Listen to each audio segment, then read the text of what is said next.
भी था, आपने शायद उसका नाम भी सुना होगा हिस्ट्री में। तो आज मैं वो टॉपिक शेयर करने वाला हूँ आपके साथ, और आज मैं उसको इंग्लिश टू उर्दू ट्रांसलेट भी करूँगा। तो चलते हैं अपने टॉपिक की जानिब। द वार वाज ओवर, जंग ख़त्म हो चुकी थी। तमाम मशरिक और करीब और मशरिक वस्ती में जमहूरी मुल्कों की फ़ौज का वलेहाना इस्तकबाल किया गया।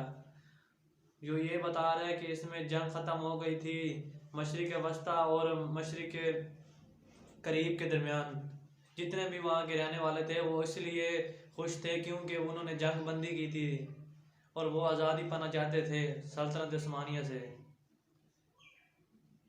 The Turks themselves were only too glad to be able to lay down arms, and after almost continuous fighting since 1911, तुर्क जो 1911 के बाद से तकरीबन मुसलसल बरसत बेकार थे, हथियार डाल सकने पर बहुत खुश थे क्योंकि वो इस अजीम सल्तनत उस्मानिया से निजात पाना चाहते थे।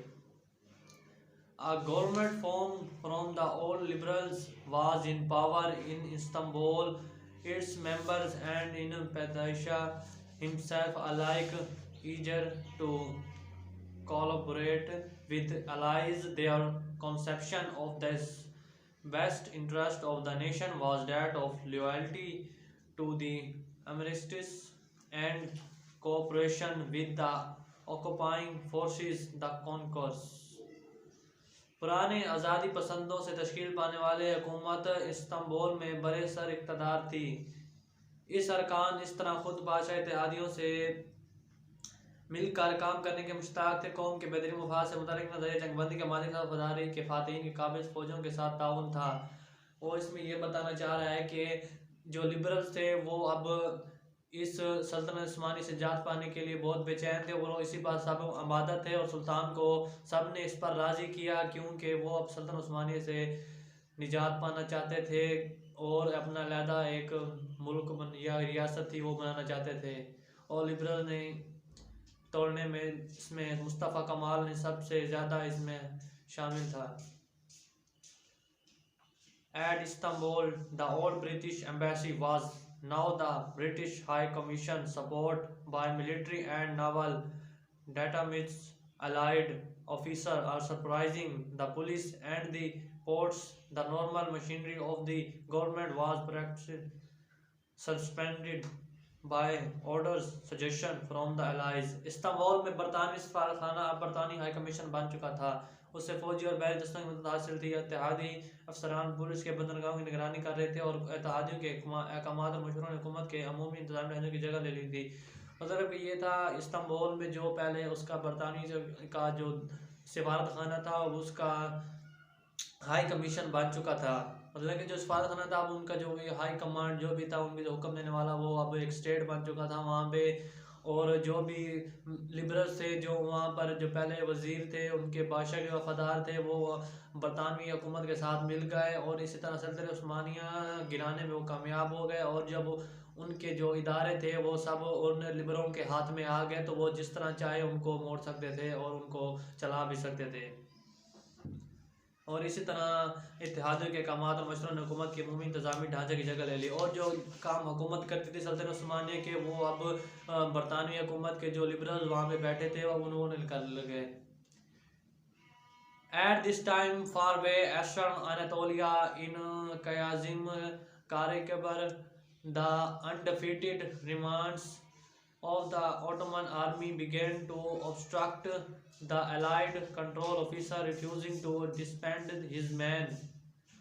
इस वक्त मशरिक में अनातोलिया में कहीं दूर एक शख्स का हारम काराबेक खिलाफत उस्मानी की फ़ौज के कुछ बचे कुछ हार ना मानने वाले फौजियों के साथ तहत कंट्रोल अफसरों की राह में रोड अटकाने लगे और जवानों को मुंतशिर करने से इनकार कर दिया। मतलब कि वो इसमें ये कह रहा है कि सबसे पहले तो उन्होंने अपनी फ़ौज में फूट डालनी शुरू की। जो इस पर राज़ी ना हुए पहले तो उन्होंने उनको लालच दी को जो उनके साथ मिल गए थे वो उनको अपने सेव में रख लिया। जो ना रखे मिल पाए इनके साथ वो उनके राह में रुकावटें डालने लगे और उनको इस चीज़ पर रोकने पर मजबूर कर लिया और वो मजबूर होकर रुक गए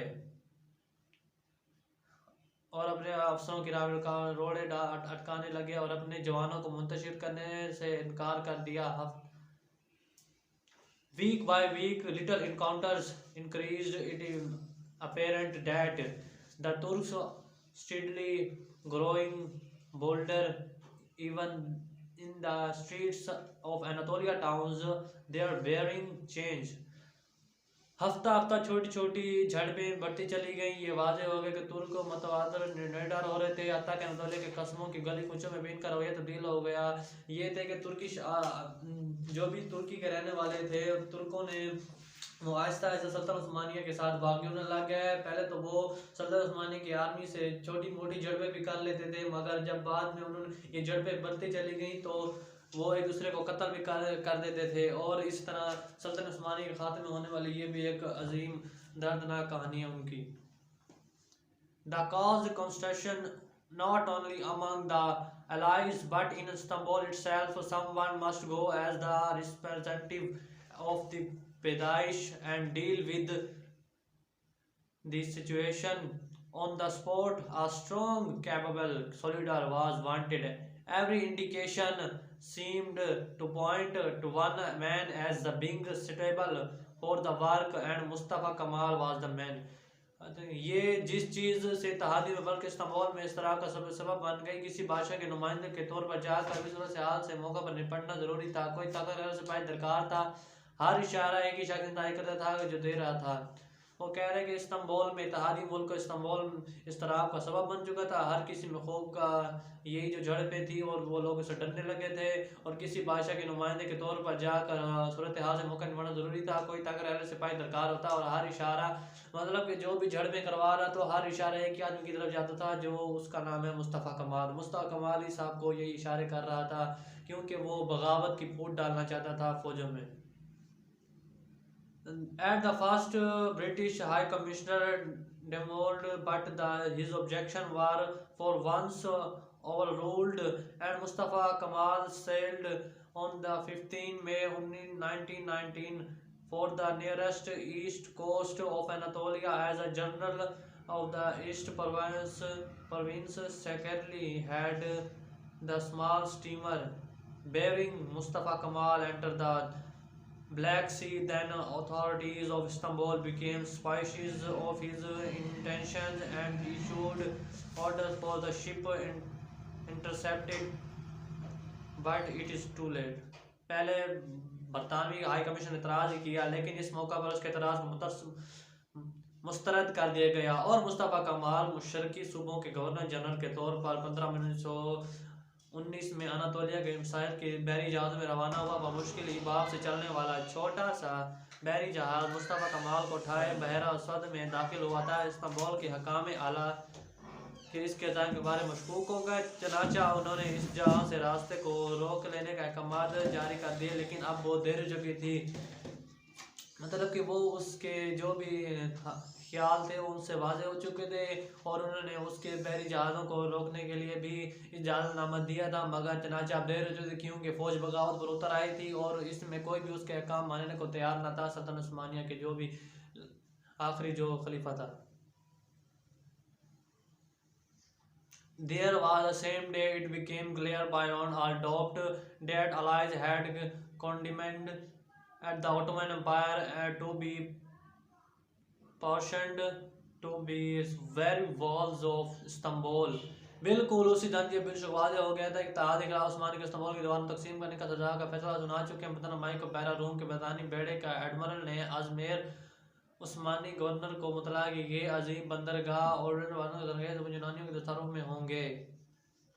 जब उनको इस बात का एहसास हुआ कि ये मुस्तफ़ा कमाल बगावत उतर आया है तो उन्होंने उस चीज़ को बड़ा रोकने की कोशिश, मगर उस वक्त बड़ी देर हो चुकी थी क्योंकि वहाँ पर उसको नसरानी जो यहूदी थे उसकी बरतानवी जो भी थे यहूदियों की उसको मदद हासिल थी और वो ना रुक पाए और उन्होंने वो इस चीज़ को समझ लिया कि ये अब खिलाफत उस्मानी की तरफ जा रहे हैं और ये अब तकसीम चाहते हैं ताकि एक नई रियासत बना सकें।